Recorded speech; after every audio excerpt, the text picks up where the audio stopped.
Quand on envisage d'enseigner ou d'apprendre une langue, la première chose à laquelle on pense est de recourir à une grammaire ou éventuellement un dictionnaire. Est-ce un bon réflexe?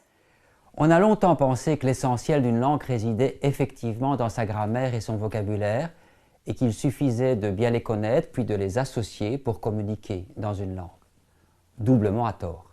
Il est aussi erroné de vouloir séparer le lexique des structures morphosyntaxiques dans lesquelles il s'associe, et vice-versa, que de croire qu'il suffit de combiner les règles et les mots pour pratiquer une langue étrangère. On sait maintenant que les compétences à acquérir pour communiquer en langue étrangère sont beaucoup plus variées et plus complexes. Ça veut dire qu'on peut se passer de grammaire? Comme toujours, il faut savoir quel sens on donne à de tels concepts comme la grammaire. On peut définir la grammaire de multiples manières, dont les trois principales sont les suivantes. Premièrement, la grammaire est un système de règles ou de modèles sur lequel repose le fonctionnement d'une langue. Deuxièmement, la grammaire est le travail intellectuel d'analyse et de description de ce système. Troisièmement, la grammaire, c'est l'apprentissage et l'utilisation de ce système, notamment par des allophones, pour communiquer dans la langue concernée. En aucun cas, on ne peut se passer de grammaire pour communiquer dans une langue, quelle qu'elle soit. Mais la question est de savoir comment enseigner la grammaire, soit de manière explicite, soit de manière implicite, soit de manière directe, soit de manière indirecte. En effet, on distingue dorénavant la grammaire explicite de la grammaire implicite. J'explique. On appelle grammaire explicite les règles d'une langue que quelqu'un peut énoncer parce qu'on les lui a enseignées, généralement à l'école, indépendamment de la maîtrise pratique qu'il a de cette langue. Et on appelle grammaire implicite les usages que quelqu'un peut mettre en pratique dans une langue parce qu'il les a assimilés en communiquant dans cette même langue, indépendamment alors de sa capacité à les expliquer à autrui.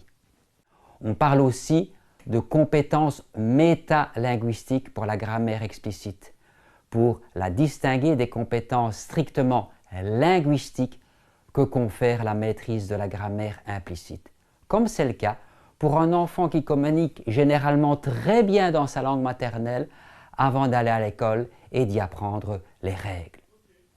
Ces deux grammaires sont très différentes l'une de l'autre. Elles ne relèvent d'ailleurs pas du même système cérébral. La grammaire explicite se construit à l'aide de la mémorisation et du raisonnement, tandis que la grammaire implicite se développe spontanément, souvent inconsciemment, grâce à l'imitation et à l'essai-erreur, deux grands processus naturels d'apprentissage. Comprendre est une chose, pratiquer en est donc une autre. On peut très bien parler une langue sans pouvoir en expliquer le fonctionnement, comme on peut très bien expliquer le fonctionnement d'une langue sans être capable de le mettre en œuvre pour parler. Les méthodes traditionnelles, livresques, se sont focalisées sur la grammaire explicite, tandis que par réaction, les méthodes suivantes ont exclu la grammaire explicite qui, d'après ces méthodes, empêcherait le développement de la grammaire implicite qui est indispensable à la communication courante en langue étrangère. À l'heure actuelle, on ne les oppose plus. On estime qu'elles doivent toutes deux, implicites et explicites, aider à communiquer dans une langue étrangère et aussi à se perfectionner sans cesse. Pour faire une comparaison, il est clair que l'on peut apprendre à conduire une voiture sans savoir comment fonctionne un moteur. Mais connaître le fonctionnement du moteur permet tout de même de comprendre plus facilement comment démarrer et aussi de devenir un meilleur pilote. Ensuite, les nouvelles méthodes cherchent donc à rendre les grammaires implicites et explicites complémentaires en alternant systématiquement l'explication et la communication, en passant par la répétition qui permet de créer des automatismes.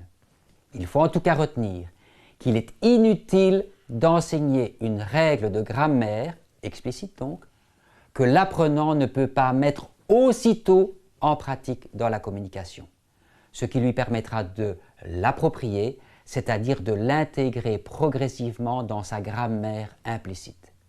Par ailleurs, laisser des apprenants s'exprimer en langue étrangère sans tenir suffisamment compte des règles et des modèles risque d'entraîner des erreurs ou des anormalités qu'il leur sera difficile, voire impossible de rectifier par la suite.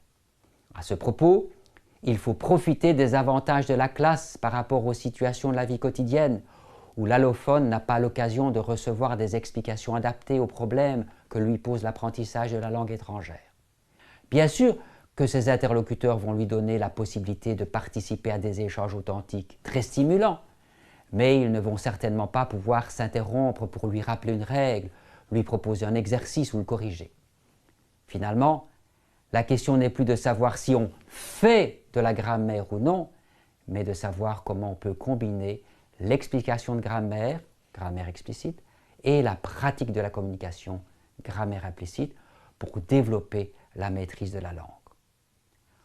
On se doute qu'il n'y a pas d'impératif. Tout dépend bien sûr du public auquel on s'adresse. Des enfants de 6 ans, des traducteurs qui parlent déjà plusieurs langues, des adultes peu scolarisés. C'est à l'enseignant de décider comment aborder le fonctionnement de la langue de manière plutôt directe ou plutôt indirecte et surtout comment associer les deux manières pour qu'elles se complètent harmonieusement. J'ai compris. Il faut veiller à assurer cette dynamique entre les 3 pôles que nous avons déjà décrits précédemment et passer sans cesse de l'explication à la répétition, de la répétition à la communication, puis de nouveau de la communication à l'explication, notamment pour traiter des problèmes qui s'y sont présentés ou qui risquent de se présenter.